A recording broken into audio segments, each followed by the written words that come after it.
Hey, welcome to Bird's Garage. Today we're going to tackle this, and we'll do it after the intro.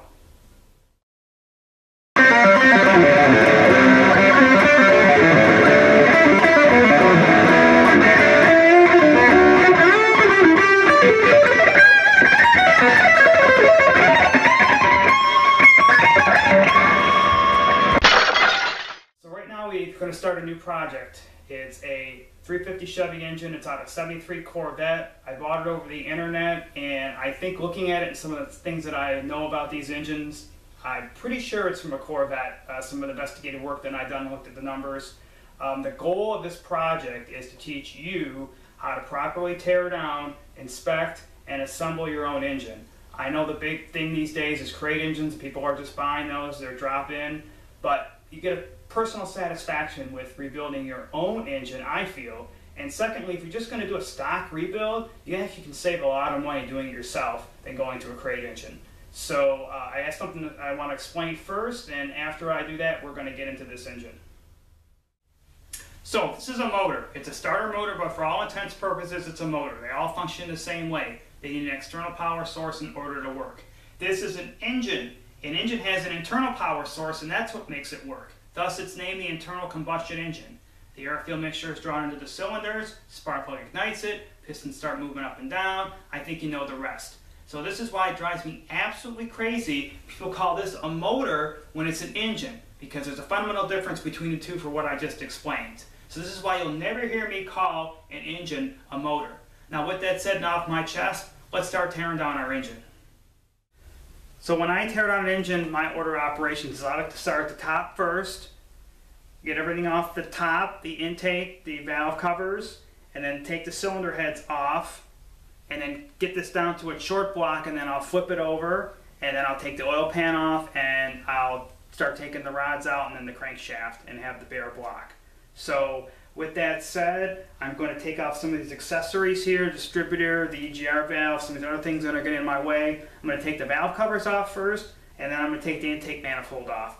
Now anything that has a torque sequence like this intake manifold, the cylinder heads, you want to reverse that when you take it apart. So if you look on a diagram where it says to tighten number 1 first, 2, 3, 4, you want to reverse that. Start with the highest number, like let's say it's just a 4 as an example, and go back 4, 3, 2, 1. If I can't find a torque sequence, I'm going to start with the outside corner bolts, and I'm just going to work my way into the center. That way, when you take it apart, it's not going to warp. So there is a potential, not so much with this old cast iron stuff, but with aluminum, if you were to just start taking bolts out, you might put a weird pressure into whatever you're taking apart, and it might actually warp when you take it off. So this is why it's really important to follow the reverse torque sequence when you take it apart. So with that out of the way, then I am going to start taking these accessories off, and I'm going to get the intake off. We'll look at inside the engine, and we'll see, hopefully it looks clean. There's no metal in there, and there's also no sludge. But again, I have no idea about this engine. I bought it off the internet for $300. I bought it sight unseen. It does turn over, which is a really good sign, so I'm hoping for the best. I also think it's never been rebuilt before, just the way by looking at it, and it's also got the original chalk mark here. It looks like they put it from the factory, so that's a really good sign. And then some of these other pieces on here, they're factory correct. The distributor is factory correct for a Corvette because it has a drive gear in it for the speedometer. So again, let's start tearing it apart and then see what we find. So as you can see, I got everything stripped off that I wanted to strip off. I took out the rocker arm covers, distributor EGR valve, I took out the water pump. Actually, the water pump ended up being frozen, so we'll have to get another one. Should always replace the water pump when you're rebuilding an engine anyways.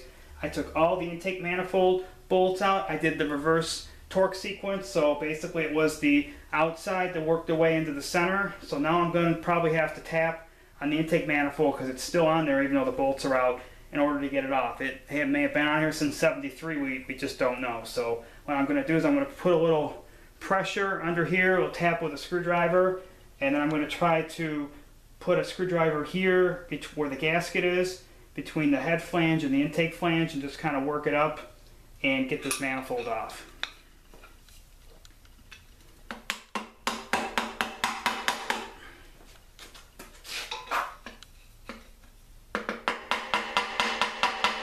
It's moving a little bit.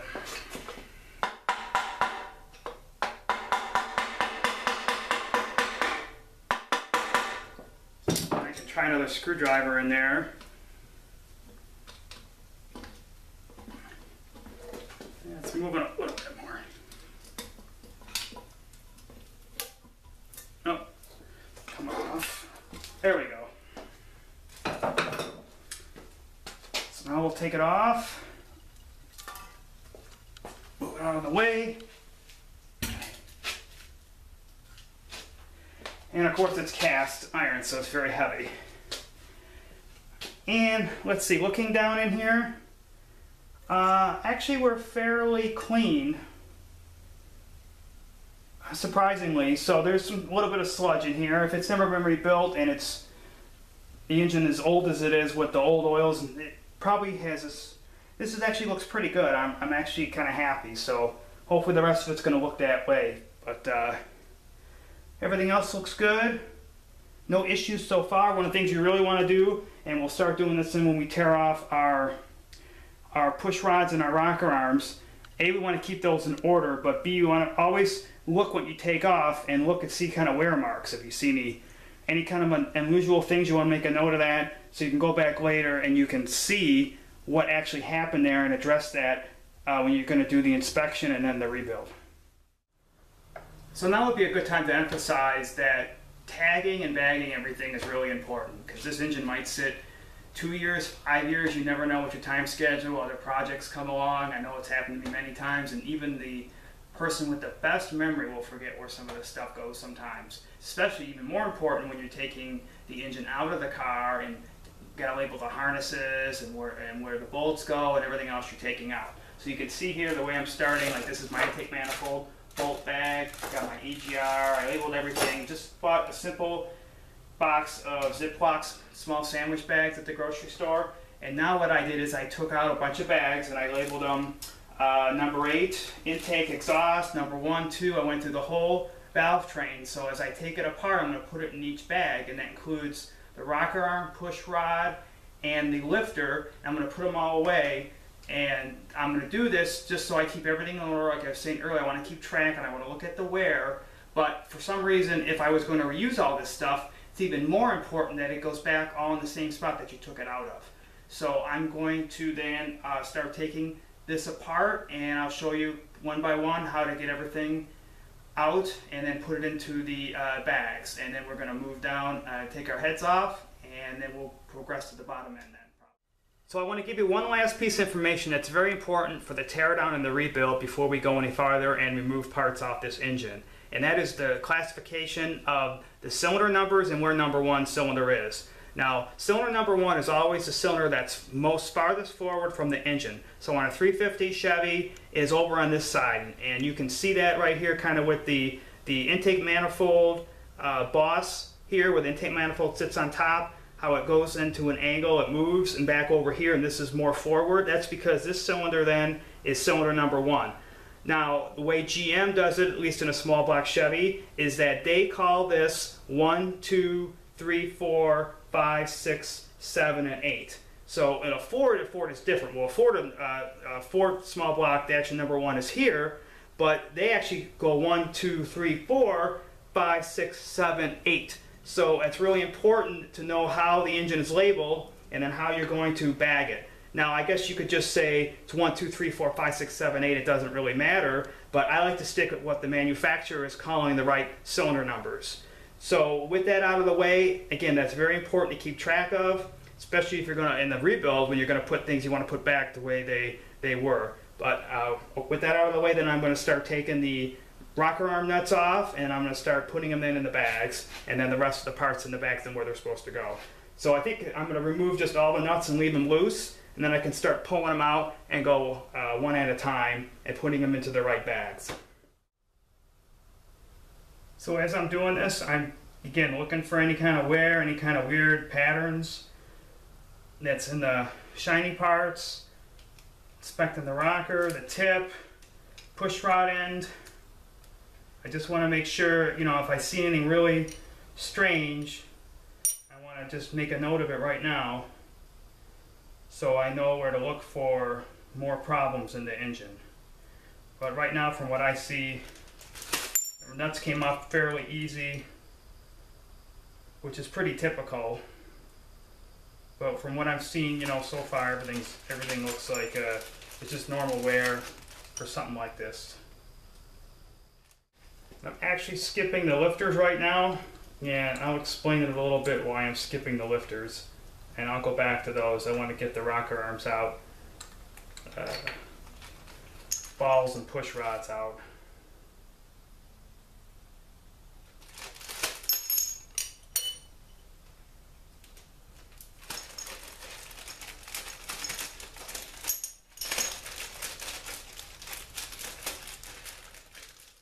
Alright, down to the last one, which obviously, again, is number one.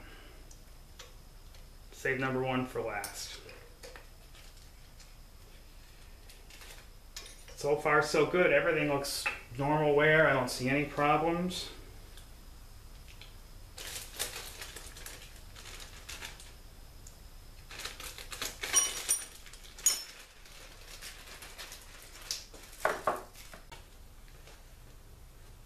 What else you want to check is the tip of the valve, and these all look good.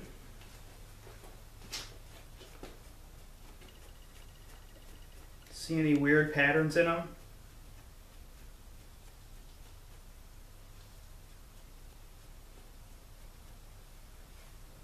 So in this particular engine, the exhaust valves have rotators on them. So every time the valve moves up and down, the valve will move, so you'll see a circular pattern into these. But the intakes won't, so you'll see a nice straight line kind of across here, because the tip of the valve actually sits center or a little bit far inside, and then when it transfers the motion, it will come to the outside. So everything looks good in here. So now I'm going to pull the lifters out. Now, the reason I waited for last is because the lifters are going to be difficult to get out. Because what happens is the lifter only travels so far, and then when it does that, it builds up varnish on the inside. So that varnish is in the inside, and you have the lifter in there, and it won't pull out from the hole. You actually kind of have to move the lifter back and forth in order to break up that varnish. And actually this one surprisingly came out pretty easy. I had tried a few different ones earlier and they were hard to get out, but you can see this varnish from oils, because the lifter doesn't, you know, basically where it rides on the cam, it rides up and through here, but it actually doesn't, this doesn't see any exposure in the lifter bore. So this is why the varnish can build up really bad and they're hard to get out. And again, I'm shocked myself. I'm really surprised it's that easy to get out. Sometimes you can use a dental pick like this, or a pair of pliers, and just get them out. Just move them back and forth, and you're trying to break up that varnish. You can actually take like sometimes a little cleaner and spray it around the hole and break it up. But see, this one's starting to break up almost. And I was shocked how easy the other one came out. So we're starting to get it a little more. There we go. So again, all that varnish buildup was holding it from coming out of the hole. So I'm going to work on the rest of these and put them in the right bags. So as I was taking out the lifters, I had definitely found some bad ones. So this surface is actually supposed to be concave, so it has a slight dish to it if you were to look at it. And when it does that, that's how it spins in its bore. You can actually see the wear marks where it spins in the side. And I found about 4 of these where there's actually pieces missing out of the surface. So either had some dirt in the oil really bad, but most likely it's just from wear. And it's going through the case hardening then of the bottom of the lifter, and it's starting to flake off because it's getting so thin. So that's something to really, that's what part I was saying. You gotta look at everything when you tear it down and see where you got problems. So we're gonna have to definitely then check the cam really good and check those lobes. And if I had any hope of reusing these lifters and probably the cam, this is definitely not a good sign. We'll have to replace it. But something like this we don't know about it and probably has a lot of wear anyways, we definitely want to replace the camshaft and the lifter. So with that out of the way, we're going to put everything aside, everything's bagged, and we're going to start prepping to get these heads ready to take off. So again, reverse torque sequences, very important. As I spoke earlier, we want to take off the head bolts and take off the head in the reverse order that it would tell you to tighten them. So if you look here, I have a general manual for a small block Chevy, and right here is the torque sequence to tighten the bolts. So we are going to follow this in reverse order, and we are going to remove all the bolts, then remove the head. So you'll see, if you notice here, it says number 17, 16, then 15 is right here, 14. So as I've discussed before, it's going opposite in. And since then we have this guide right with us, we can do that instead of just trying to guess. So this is a perfectly acceptable job for using an impact to take these bolts out, because they're going to be very tight. They've been in there a long time. So I'm going to gather up the 5/8 socket that I need, the 1/2 inch impact, and I'm going to go ahead and get these bolts out. Now I got my 1/2 inch impact in my socket, so I'm going to follow that. I'm going to go to 17 and go in reverse order.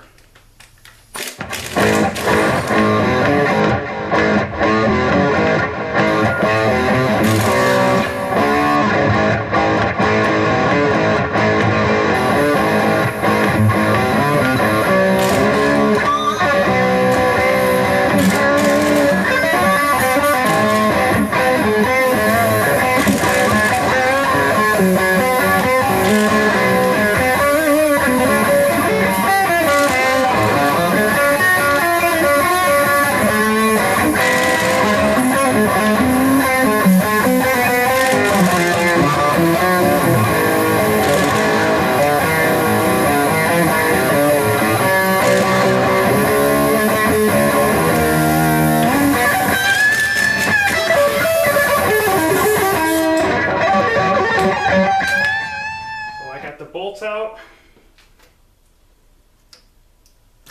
I'm going to take them all out, and I'll take the head off. Now this is where, if you have any coolant left in the block, it's definitely gonna pee all over you right in this spot. This is one of the spots. The second spot is when you flip the block over to start working on the lower end and the oil pan. That is definitely when you're going to get antifreeze everywhere. So I got the bolts out, and we put them aside. And typically then, the best way to get the head out is just to grab it and pull it like this and pull it off. You got dowel pins that are in the block, they go into the head, it's going to keep it where it's supposed to go. If you can't get it out, you can usually take some wood or something and move it back and forth like this in order to pop it out. So let's see how easy it is. Oh, it's pretty easy. It's going to be very heavy because it's cast iron. So make sure, if you got like a big block or something, you might need some help because they get fairly heavy. So let me get this book out of the way. I already got some grease all over it. And let me get the head off of here.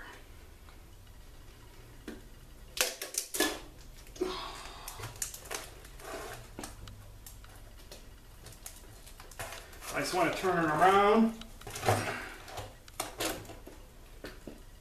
Then and show you the opposite side of the head.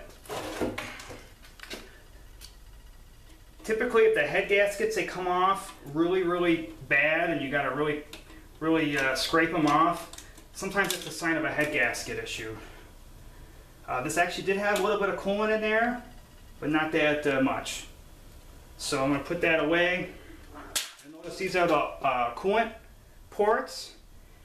And this is just basically lack of change in your coolant, and it builds up a lot of scale and builds up into these holes right here too. This one, look at this one. Lack of change in the coolant, or hasn't been, or maybe it's sat in there a long time. You can see where that's what happens to it. That's why it's important to change your coolant every 2 years. Same thing with your oil. There's some oil drain here, and these can build up with sludge too, and then you restrict your oil going back into your block. So, from looking at these, just as a guess, they look like they might be stock pistons, so I guess we don't know when we take them apart. So I'm going to put this head away so it doesn't drop on me, and then I'm going to start working on the other side and get that off. Hopefully it won't be as easy as taking this one off. Now I'm going to get my book bag, make sure I follow the reverse torque sequence, and I'm going to take this head out.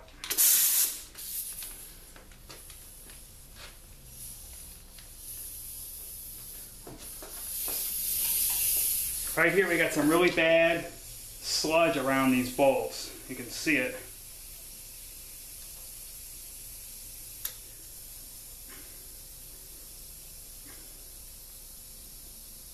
That's some of it. The socket will not even fit onto the bolt, so you gotta. This is where the sludge typically builds up, the oil sludge. So we have to just move it out of the way.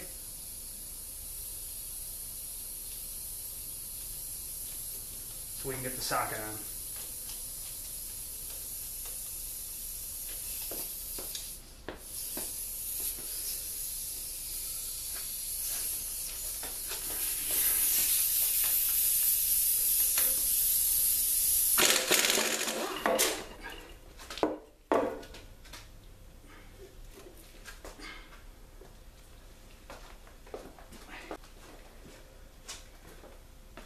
And one temptation you want to resist is don't throw your gaskets away. Because you just don't know. You might have taken the engine out of 1 year, but it might be from another year, and the gaskets might be different, the bolts might be different, whatever. So a good rule of thumb is just save all your gaskets, all your bolts, so in case you have to match up the gasket from 1 year to the other. So there's I don't know the years off the top of my head, but there is when Chevy made a change in their heads, and if you put the wrong gasket on, it actually will change the coolant flow, and the engine will end up overheating when you take it down the street. So very important to keep all the gaskets, try to match them up. Yeah, and then you can throw them out when you're done with the rebuild.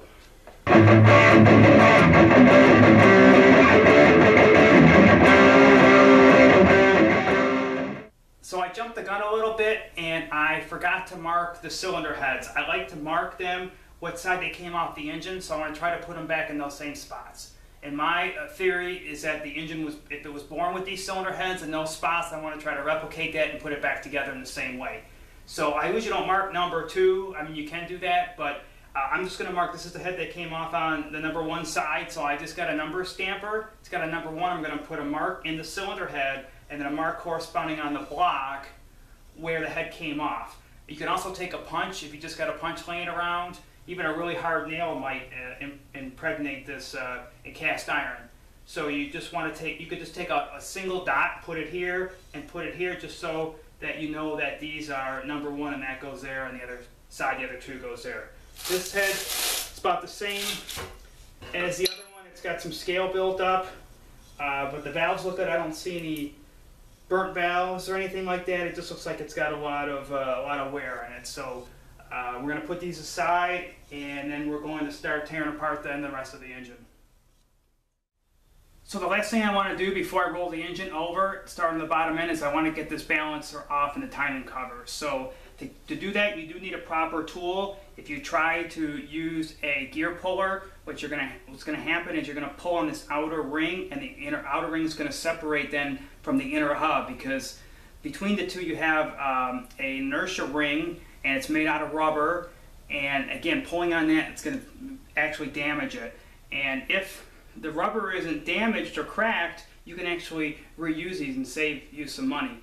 Typically, you replace it anyways. We'll see what kind of budget we get when we get into this engine and how much the parts are going to be. But you can get these kits for the remover, and this is actually an installer, and you can get them at the auto parts store. So you never want to pound this back on with a hammer and whatever else you're going to try to put it back on. You want to get the proper removal and installer tool. I think I paid about $80 for this kit a number of years ago. I used it on many engines. I got a lot of use out of it. I got my money well worth out of it. So I'm going to take out this center bolt and I'm going to set it up so I can get this balancer off. First we got to take off this balancer bolt in the center.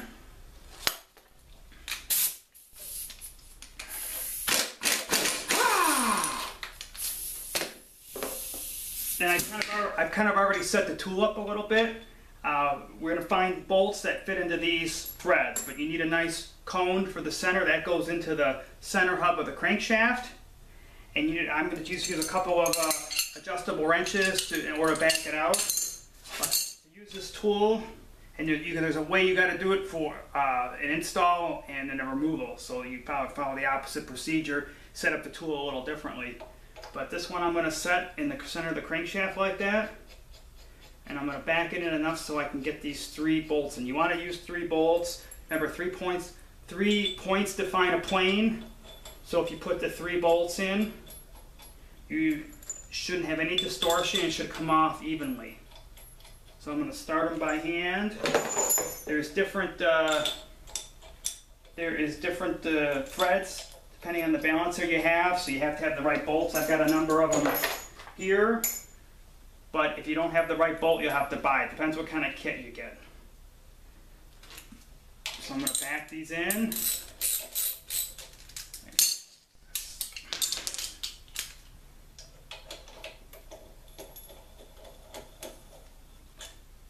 Just back them enough so you got some thread in there. It can actually go all the way and they'll start to come out the other side depending on the balancer.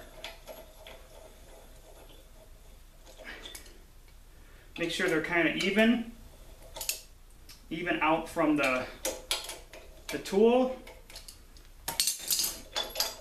And I'll just start this by hand till it makes contact with the crankshaft. Now I'm going to use an adjustable wrench.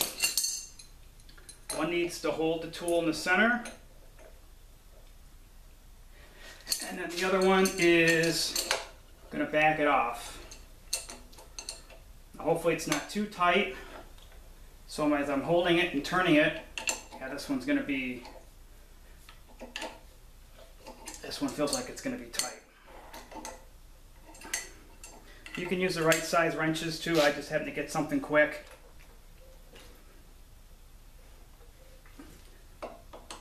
Again, this one is really on there. And I just heard it pop. I don't know if you heard that. So it definitely started to move.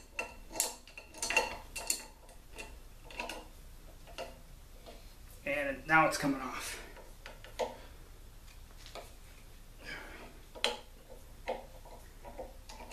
Get enough leverage there.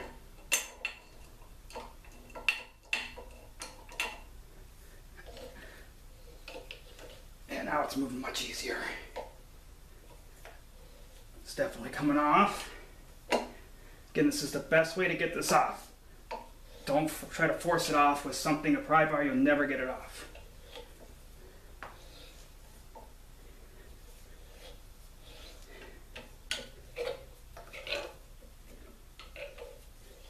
And it's about ready to come off. Yep, it just popped. So, popped off the crank snout. Take it off. That's what was riding. This is the crank snout here. This is where the balancer is riding on top of that. There's your front timing cover seal. Now I'm going to go ahead and I'm going to get this timing cover off.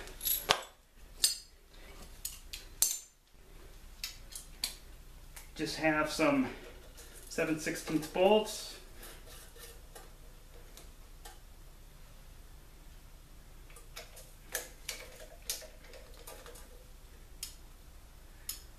With a small block Chevy, you just have a seal right here between the oil pan and the timing cover. There is no bolt action, let's say.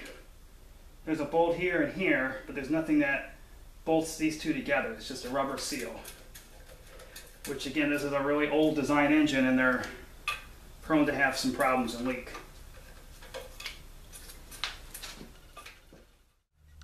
So I misspoke earlier. I'm having a little trouble getting the timing cover off, and I realized there's a machine lip that's at the base of this timing cover, and it keeps that bottom seal I was talking about. It keeps it parallel in a channel, so when the pan comes on, it seals those two surfaces together.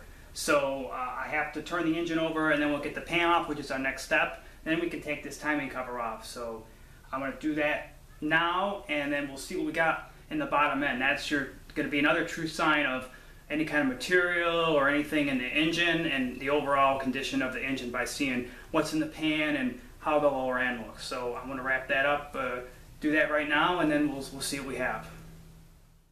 So I didn't have the camera on when I turned the engine over, and case in point, I wanted to show you what I said about the engine peeing all over you, which this one did. That definitely does not look good. It looks like the antifreeze wasn't drained all out when it was sitting, and it sat in the block a very long time. It should be okay. I doubt, its cast iron's pretty thick internally. I doubt it did anything to penetrate through and made a hole in the block or did any damage. It was coolant though. I know this looks brown, but I had some other things when I picked it up that looked like coolant that came out. So now's the moment of truth. I'm going to take the pan off. You can also see that, you can see the timing chain that I got free, and this is a GM stamped gear, and also very common back in the day. I don't know when they started using these. It might have been in the early 70s where they started to use this nylon for teeth instead of using just the steel teeth. And these were notorious for wearing down, and they would skip, and you'd have to throw your timing way off. This slop is pretty typical for something with high mileage. And the timing chain is always something you replace in a set together. So it's another feeling I have that this engine hopefully has never been rebuilt before. So I'm going to take the cover off now, and we will see what we get.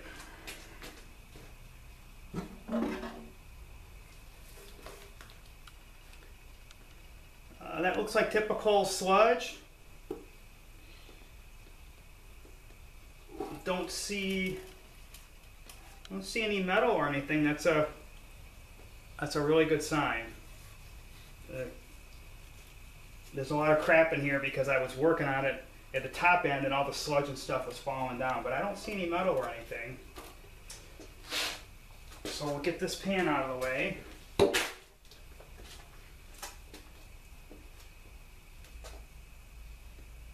And now just looking at the internals, really looks like it's never been rebuilt.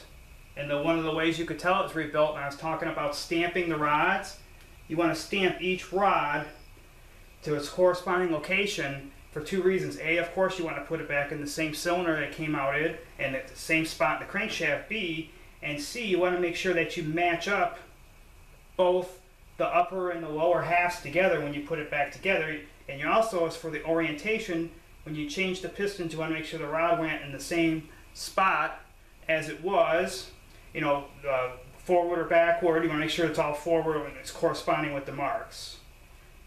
So this is a really good sign. Again, I think this engine's never been rebuilt, which is good. This is what I wanted. I wanted a virgin engine, never been apart, that we could learn on together and how to do the proper rebuild. So I am going to get the number stamper out, and I'm going to stamp these rods. Now the rods are in different positions. Some are way down in the engine, so I'm going to have to put the balancer bolt back in and turn the engine till I get the corresponding rod that I want in a good spot. Then I can mark it and I can start disassembling and pull the pistons out. And then we can look at the connecting rod bearings, and then we can start pulling these caps, and then we can see what the main bearings look like. Right now everything looks really good. I'm really happy so far. So let me get the bolt back in to the crank snout so I can turn over the engine and I can start marking these. And then we will go from there and we'll start pulling out the pistons out from the bottom.